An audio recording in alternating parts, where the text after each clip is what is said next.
बड़े प्रश्न उठा है। आज जिधर देखो उधर चारों तरफ ध्यान, मेडिटेशन। मैं समझता हूँ कि बच्चे से लेके बूढ़े तक मैं मेडिटेशन करता हूँ, ध्यान करता हूँ। ये समझ में नहीं आया कि ध्यान से क्या मतलब है। मेडिटेशन अगर देखा जाए तो बहुत छोटे अर्थ में है। इधर ऋषि मुनियों के हिसाब से ध्यान वहां पहुंचता है जो समाधि के बाद से शुरू होता है। मैं चाहूंगा कि आप थोड़ा सा इस मामले में हमें रोशनी दें कि मेडिटेशन और ये ध्यान, ये चारों तरफ जो आवाजें हैं, ध्वनि हैं, पुस्तकें हैं, थोड़ा सा इस पर हमें आप अपने अनुभव की रोशनी डालें। कमल जी, ऐसा है, ये जो ध्यान शब्द है, अगर हम अपने बचपन की तरफ जाएं तो हमारे घरों में, स्कूल में, प्रोफेशनल लाइफ में और जो हम जीवन जी रहे हैं उसमें सभी में कहीं ना कहीं हमसे ये समझाया जाता है कि ध्यान से काम करो, होश में काम करो। जैसे कि आपने ट्रक के पीछे लिखा देखा होगा, सड़कों पर बोर्ड भी लगे हैं, सावधानी हटी दुर्घटना घटी। मालगाड़ी के डिब्बे भी देखा होगा, fragile goods handle with care. और जैसे फौज का पूरा क्या है, अटेंशन, एट ईज। तो बचपन से ही जो है और पूरे जीवन में भी जो रूटीन लाइफ है उसमें कहीं ना कहीं हमसे ये अपेक्षा की जाती है जो भी कर्म कर रहे हैं वो ध्यान पूर्वक करें, विद अवेयरनेस करें। तो कहीं ना कहीं इस शब्द के प्रति, मेडिटेशन के प्रति, ध्यान के प्रति सम्मान है हमारे अंदर ना। कोई अगर ध्यान करता है तो समझा जाता है कि वो अच्छा कर्म कर रहा है, उसकी तारीफ होती है, सम्मान मिलता है उसको, और वो धार्मिक समझा जाता है। लेकिन क्या है कि जनरली ध्यान के मायने, जैसे हमारे घरों में संध्या होती थी, सुबह के टाइम में उसका जाप करते थे, रात को ओम जय जगदीश हरे वगैरह करते थे, तो इसको भी ध्यान समझ लिया गया। लेकिन असलियत में अगर हम मेडिटेशन को अगर देखें शब्द को और ध्यान शब्द को, तो आप ये देखिए कि ये जो साधक है उसकी दृष्टि से कहा गया है कि जो ध्यानी है वह जब अपने इसको समझने का प्रयास कर रहा है वही ध्यान है। Meditation is the understanding of meditator. इसी तरह अगर आप प्रोफेसर हैं, अगर आप बच्चों को पढ़ाते हुए अपने को देख रहे हैं, समझ रहे हैं, तो it is the understanding of the teacher. Teacher के लिए मेडिटेशन क्या है? एज ए टीचर आपको समझना कि आप क्या हैं।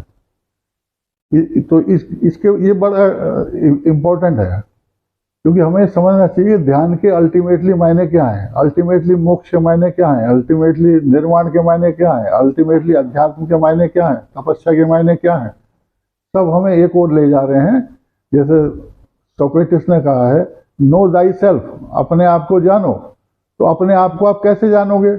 बाहर से तो आप जान नहीं सकते अपने आप को, तो अपने साथ रह करके ही तो आप जान सकते हो। तो जब मैं अपने को समझने का प्रयास कर रहा हूं, वही ध्यान है, वही मेडिटेशन है। एक बात। अब इसी में थोड़ा सा एक आगे आता है कि मैं अपने आप को जानने के लिए मुझे क्या करना है? कुछ नहीं करना है। केवल क्या है, अगर ये समझ घटित हो गई है कि आपको अगर अपने को जानना है तो इसका जो दवाई है, इसका जो प्रेस्क्रिप्शन है, इसका जो प्रोसेस है, आपसे बाहर नहीं है, वो जो है वो आपके अंदर है। तो उसके लिए क्या है, जैसे किसी ने कहा है कि ध्यान लगाना नहीं है, ध्यान हटाना है। जहां आपका ध्यान लगा हुआ है, जहां से आपका माइंड ऑक्युपाइड है, जो वस्तुगत है, संसार के भिन्न भिन्न भिन्न भिन्न आकर्षण के वस्तुएं हैं, वहां जो ध्यान हमारा चिपका हुआ है, जो अटेंशन हमारी, माइंड हमारा ऑक्युपाइड है, उसको हमें देखना है। पहले एकदम से आप अंतर्मुखी थोड़ा हो जाओगे। पहले तो आपको अपने आप को ये देखना है कि आपका माइंड किस किस चीज से ऑक्युपाइड रहता है हर समय। सेक्स से रहता है, सोशलाइजेशन से रहता है, अपने को ज़्यादा पैसा कमाने पर रहता है, बिकमिंग पे रहता है।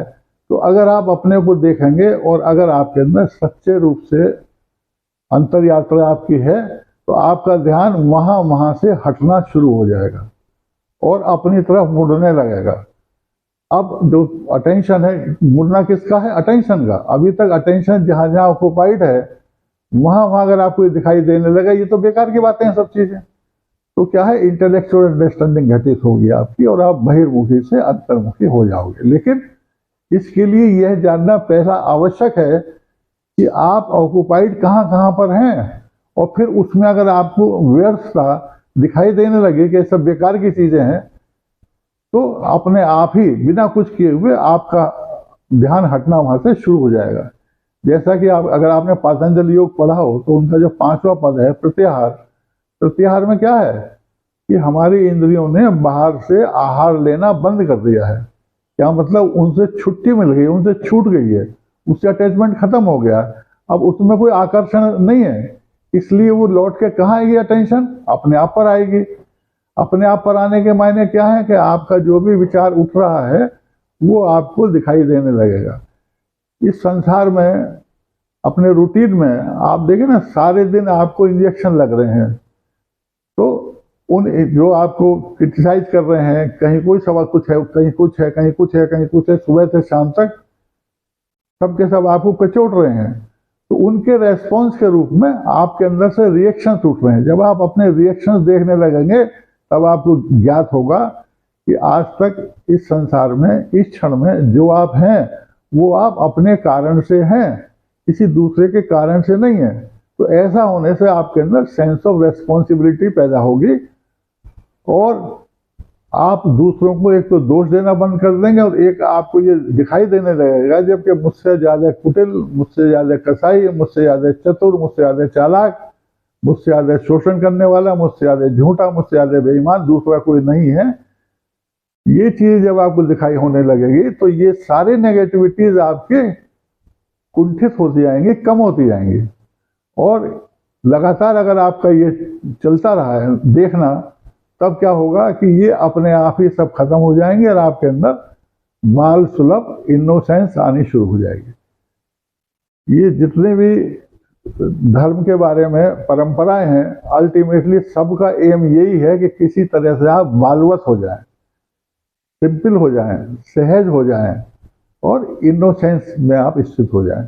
जब आप इनोसेंस में स्थित हो गए हैं, बालवत हो गए हैं, तो सांसारिक रूप से आप ऑलरेडी मुक्त होते चले जाएंगे और एक तरह का ग्राउंड तैयार हो रहा है आपका कि जो अल्टीमेट, जो फाइनल, जो ट्रांसफॉर्मिंग अंडरस्टैंडिंग है, इनसाइटफुल अंडरस्टैंडिंग है, वो घटित हो जाएगी।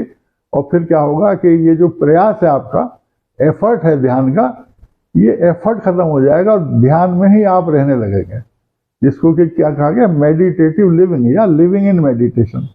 लेकिन ये होगा वहीं से कि पहले आपको ये देखना है कि मेरा ध्यान कहाँ पर लगा हुआ है, वहाँ आपको दिखाई देने लगेगा। जबकि ये तो सब बेकार की चीज़ें हैं, तब वहाँ से अपने आप बिना कुछ किए हुए हटना शुरू हो जाएगा। क्योंकि ये फैक्ट है कि जो हमें अपने अंदर अगर कमियां दिखाई देने लगेंगी तो वो कमियां अपने आप से खत्म होने लगती हैं।